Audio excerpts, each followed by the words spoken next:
সুপারমার্কেটে ঢুকে ভেবেছিলেন শুধু একটি পাউরুটি কিনবেন, কিন্তু বের হলেন বড় এক ব্যাগ ভর্তি বাজার নিয়ে।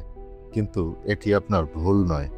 আজ আমরা জানব এই সুপারমার্কেটের সাজানো ফাঁদ সম্পর্কে। So let's get started.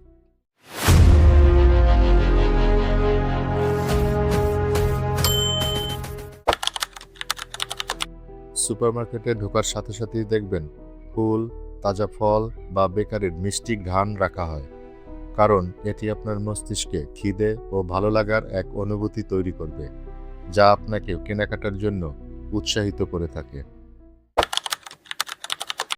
খেয়াল করেছেন কি, সুপার শপের ট্রলিগুলো স্বাভাবিক মাপের চেয়ে একটু বড় হয়ে থাকে। খালি ট্রলি দেখলে আপনার অবচেতন মন তা পূরণ করার ইচ্ছা অনুভব করে, আর এভাবে কখন যে ট্রলি ভরে যায় তা আপনি নিজেও বুঝতে পারেন না। একটু খেয়াল করে দেখবেন, চাল, ডাল এবং দুধের মতো নিত্য প্রয়োজনীয় জিনিসগুলো একদম পিছনের সারিতে রাখা হয়, যাতে বাধ্য হয়ে পুরো দোকান ঘুরে আপনাকে পিছনের সারিতে যেতে হয়।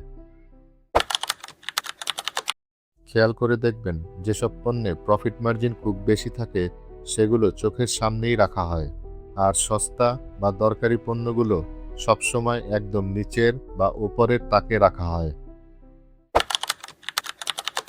সবচেয়ে অবাক করা বিষয় হলো, দামি দামি চকলেট এবং চিপস এগুলো সাধারণত ক্যাশ কাউন্টারের পাশেই রাখা হয়, কারণ আপনি যখন পেমেন্টের জন্য লাইনে দাঁড়াবেন তখন এগুলো দেখলেই আপনার কিনতে ইচ্ছে করবে। পরবর্তী কেনাকাটায় সুপারমার্কেটের এই ফাঁদগুলো অবশ্যই খেয়াল রাখবেন।